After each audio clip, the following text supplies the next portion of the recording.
ప్రేమగల తండ్రి, మహోన్నతుడైన దేవ, భూమి ఆకాశములకు సృష్టికర్తవైన యేసు ప్రభువా, ఈ యొక్క ఉదయకాల సమయంలో మా ప్రభు రక్షకుడు మీ ప్రియకుమారుడైన యేసు ప్రభువారి పరిశుద్ధమైన నామములో మీ నివాస స్థలమైన తేజోమహిమ నిలిచిన పరిశుద్ధాలయంలో చేరి మిమ్మల్ని స్తుతించడానికి రాత్రి అంతా కాపాడి మా ఆయుష్ని మా దినాలు పొడిగించి మాకు ఇచ్చిన ఈ నూతన దినాన్ని బట్టి నూతన ఆయుష్ నూతన కృపను బట్టి మేము స్తుతిస్తున్నాం. మరి యొక్క ఉదయకాల సమయంలో మా అనుదిన జీవాహారమైన మీ వాక్యమును మాకు ప్రసాదించండి.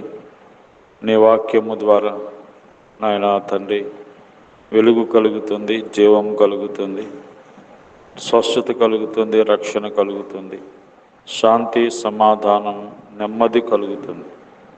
అటువంటి మాటలను మీరే మాకు ప్రసాదించండి. లోకములో మాటలు శాంతి లేనివి, జీవం లేనివి, సమాధానం లేనివి, కలహములతో కూడినవి, సమస్యలతో కూడిన మాటలు. ఇలాంటి పరిస్థితుల్లో మీ సమాధానకరమైన మాటలు మాకు ప్రసాదించారు. దాన్ని బట్టి స్తోత్రాలు. మీ వాక్యం ద్వారా మాతో మాట్లాడుతున్నామని యేసు ప్రభు నామములో ప్రార్థిస్తున్నాం తండ్రి, ఆమేన్. యేసు పిలుచుచున్నాడు, ఆయన యొద్దకు రమ్ము. యేసు పిలుచుచున్నాడు, ఆయన యొద్దకు రమ్ము. సోదర సోదరి రమ్ము, నీ జీవితం మారిపోవు. సోదర సోదరి రమ్ము, నీ జీవితం మారిపోవు. దీన మనసుతో రమ్ము, ధన్యుడవై నీవు పొమ్ము. దీన మనసుతో రమ్ము, ధన్యుడవై నీవు పొమ్ము. యేసు పిలుచుచున్నాడు, ఆయన యొద్దకు రమ్ము. లోకములో ఎవ్వరు ఇవ్వనిది, ఈ లోకములో ఎచ్చట దొరకనిది, శాంతి నెమ్మది సమాధానం సంతోషానందం యేసు మాత్రమే ఇచ్చున్. యేసుని యొద్దనే దొరుకున్. యేసు మాత్రమే ఇచ్చున్, యేసుని యొద్దనే దొరుకున్. యేసు పిలుచుచున్నాడు, ఆయన యొద్దకు రమ్ము. యేసు పిలుచుచున్నాడు, ఆయన యొద్దకు రమ్ము. ఎంత ఘోర పాపులనైనా క్షమించును యేసు ప్రభువు.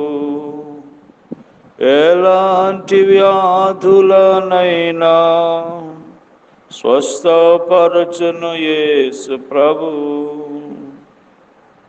యేసు మాత్రమే నిన్ను క్షమించి స్వస్థపరచున్. యేసు మాత్రమే నిన్ను క్షమించి స్వస్థపరచున్. యేసు పిలుచుచున్నాడు, ఆయన యొద్దకు రమ్ము.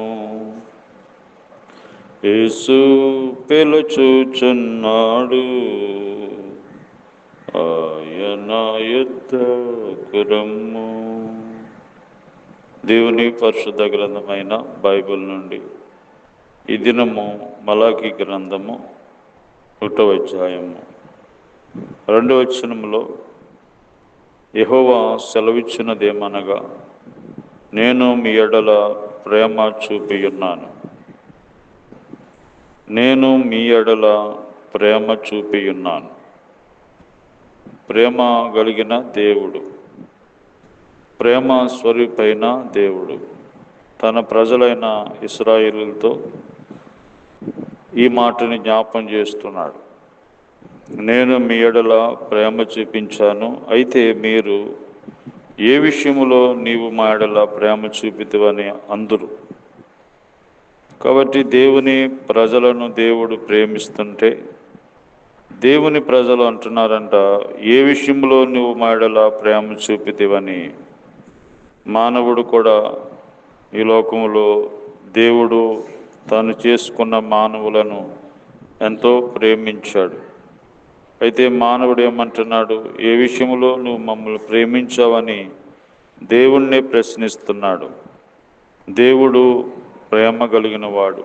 దేవుడు ప్రేమించకపోతే, దేవుడు ప్రేమ చూపకపోతే ఈరోజు నువ్వు ఇలాగుండేవాడు కాదు, నువ్వు బ్రతికేవాడు కాదు, భూమి మీద నిలిచేవాడు కాదు. కాబట్టి దేవుడు ప్రేమై ఉన్నాడు. ఆయన ప్రేమను బట్టి నీ కొరకై ఈ సృష్టి అంతా దేవుడు సృష్టించాడు. ఆయన ప్రేమను బట్టి దేవుడే నీ కోసం ఈ భూలోకానికి వచ్చాడు. ఈ భూమి మీద నీవు నేను కూడా సృష్టికర్తని మర్చిపోయి, ఊపిరి జీవాన్ని పోసిన దేవుణ్ణి మర్చిపోయి జీవిస్తూ శాంతి లేని వారిగా, నెమ్మది లేని వారిగా, సమాధానము లేని వారిగా, మరి పాపములో నశించిపోతున్నటువంటి మనల్ని, పాపాన్ని బట్టి చెడిపోయి మరి జీవిస్తున్నటువంటి మనల్ని రక్షించడానికే దేవుడు ఈ లోకానికి వచ్చాడు. ఆయన పేరే యేసు. ఆయన ప్రేమ చూపిస్తున్నాడు, చూపించాడు, ఇంకా చూపిస్తూ ఉన్నాడు. కాబట్టి దేవుడు లోకమును ఎంతో ప్రేమించెను. కనుక దేవుడు మనల్ని ప్రేమించినప్పుడు మనకేం జరుగుతుంది అని ఆలోచన చేస్తే, ద్వితీయోపదేశకాండము 7వ అధ్యాయం, ద్వితీయోపదేశకాండము 7వ అధ్యాయములో దేవుడు మనల్ని ప్రేమించినప్పుడు ఏం జరుగుతుంది అనగా, మరి ఇక్కడ మనం చూస్తూ ఉన్నాము. ద్వితీయోపదేశకాండము 7వ అధ్యాయము 8వ వచనంలో, అయితే యెహోవా మిమ్మల్ని ప్రేమించువాడు గనుకను తాను మీ తండ్రులకు చేసిన ప్రమాణము నెరవేర్చువాడు. దేవుడు మనల్ని ప్రేమిస్తున్నప్పుడు, ఆయన మనల్ని ప్రేమించాడు అంటానికి నిదర్శనము దేవుడు తాను చేసినటువంటి ప్రమాణమును సఫలం చేసేవాడు, నెరవేర్చేవాడు.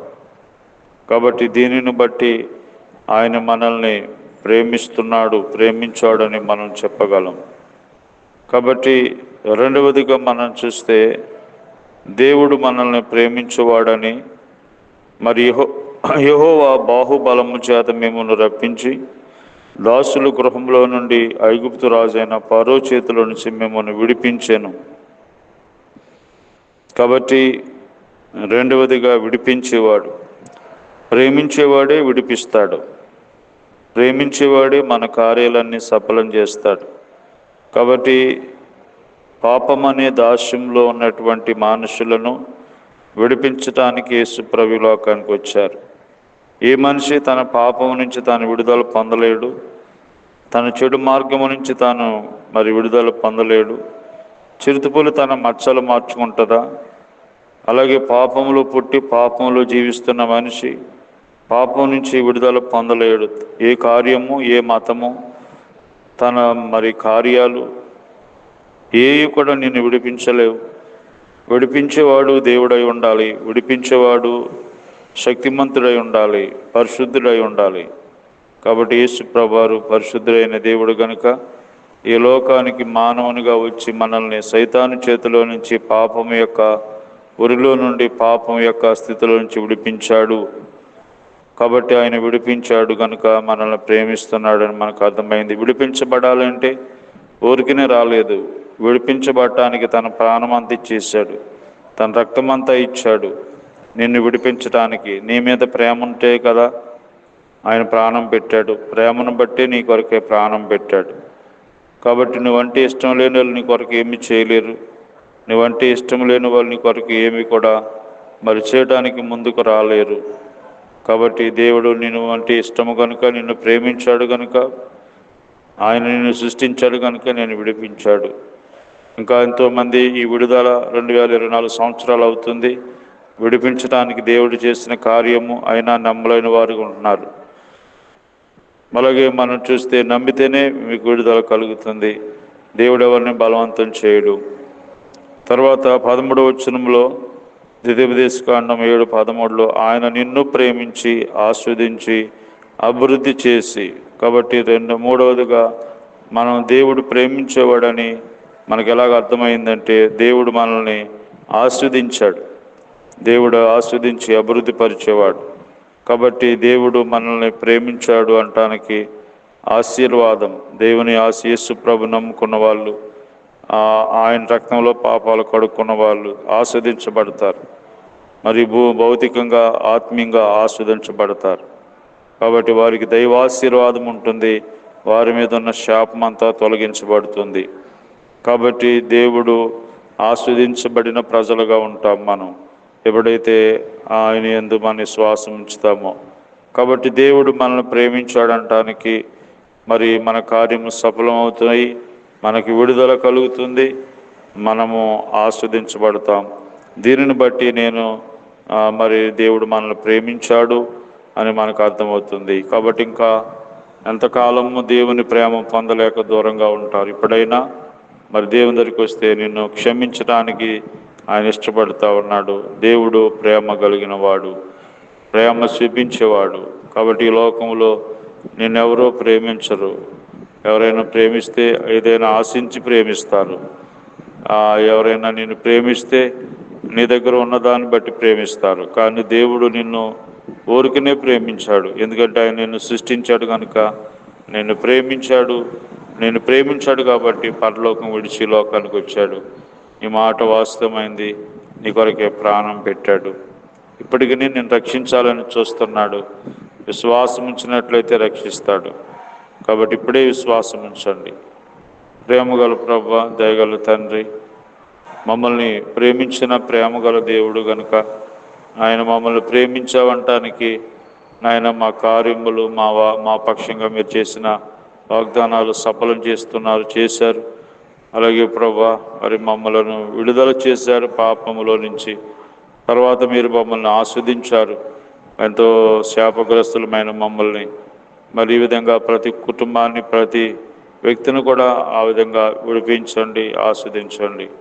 ఆ దేశ రక్షణ కొరకు, గ్రామ రక్షణ కొరకు, రాష్ట్రం కొరకు, అధికారులందరి కొరకే ప్రార్థిస్తున్నాం.